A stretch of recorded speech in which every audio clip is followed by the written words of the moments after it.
It's a really bright winter morning.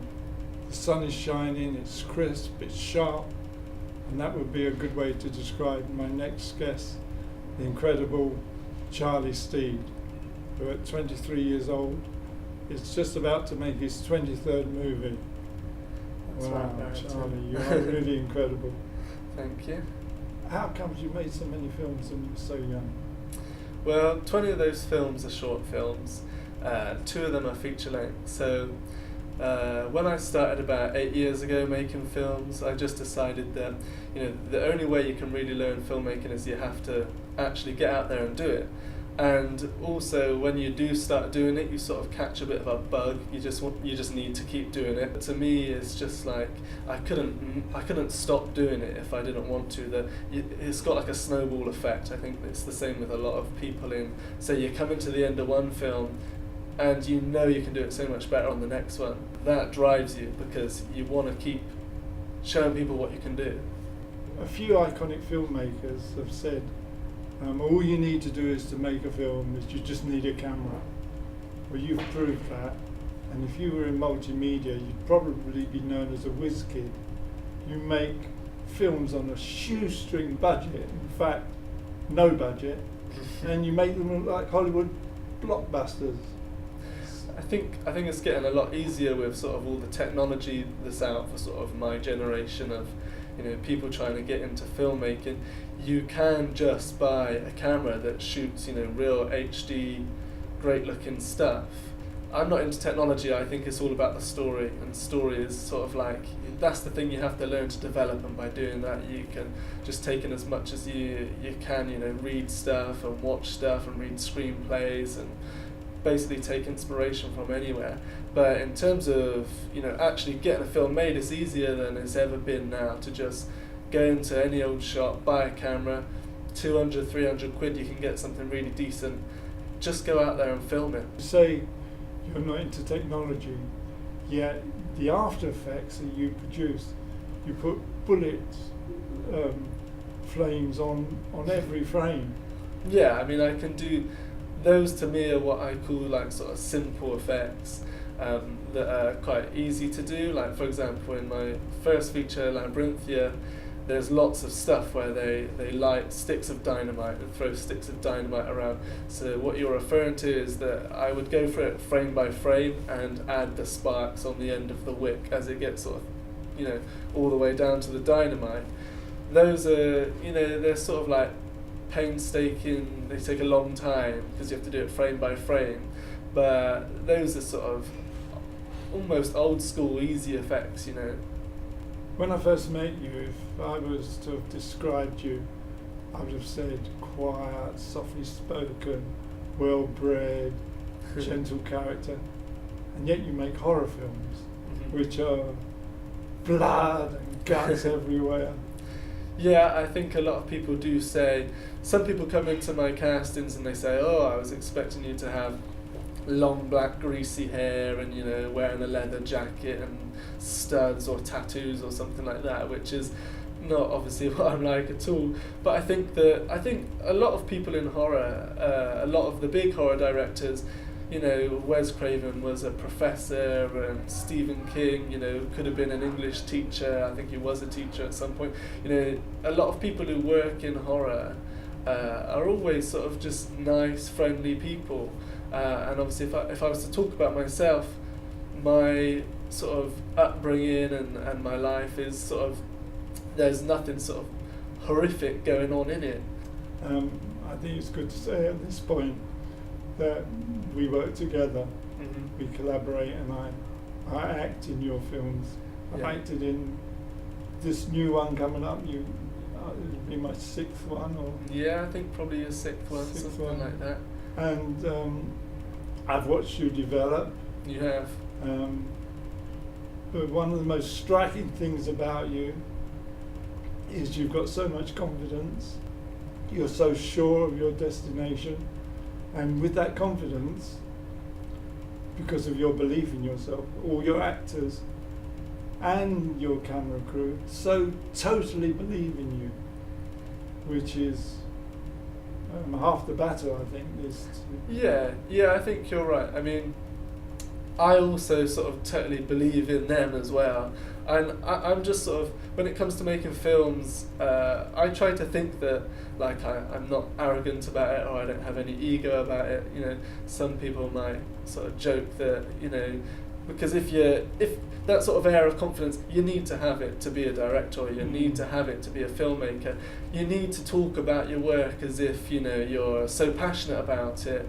And even if it's not great, you know, you're not trying to pretend it's a masterpiece. You still have to be super confident. You still have to sort of be into it. And I always talk about sort of the stories that sort of come to me as just that. I mean, they do just come to me. It's not like I sit there and try and think up these ideas and my scripts and the way I make the movies. They do just come to me. Like, I will just see the film in my head, and I can see everything, the shots and the set design and the costumes and the sort of actors who are in it and stuff like that. And it's just there as an image, and all I really need to do is just follow that image. Right, talk about budget, and you make films on a shoestring, but you actually do everything. You do the sound, you do the makeup, you do the catering, you direct.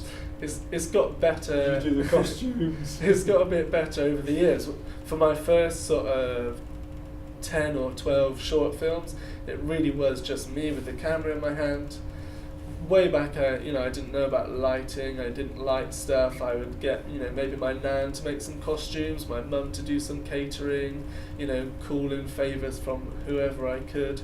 And then, then I've ended up, buying lights, to be able to light it. But it used to be that I would set up the lights myself, and I would set up the sound myself, and I would film it all myself, and it would just be really just me. Then while I was at film school, I did expand. I did work with more people. I've been on sets of my short films where I've had up to maybe 10 people, which is still a small crew.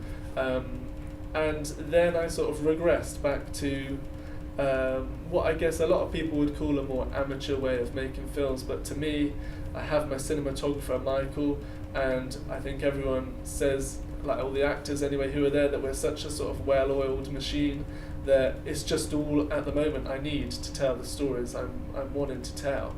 I couldn't have made the 2 feature films that I've made with someone less talented than Michael behind. You should mention his name.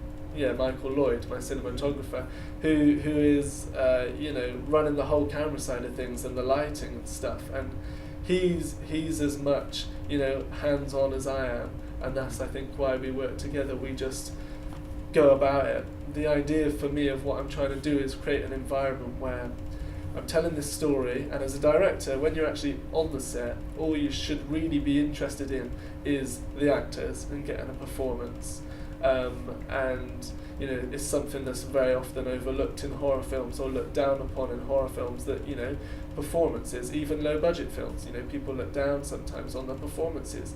You're using actors, a lot of them just starting out, but I go hunting for the most talented people I can possibly find, and as I say, I believe in them and they believe in me, and we just have a great time. We're just like a family coming together. Yeah, it is an ensemble. You've got For sure. a group of actors, and you have a core group who are in the same they're in your films. Yeah, I love this idea of having these same people, because people forget sometimes with certain actors how versatile actors are. The point of acting is that Barrington can be this type of person in one film, and in another film unrecognisable as another person. Maybe not in your looks, but in your performance, you're a completely different person.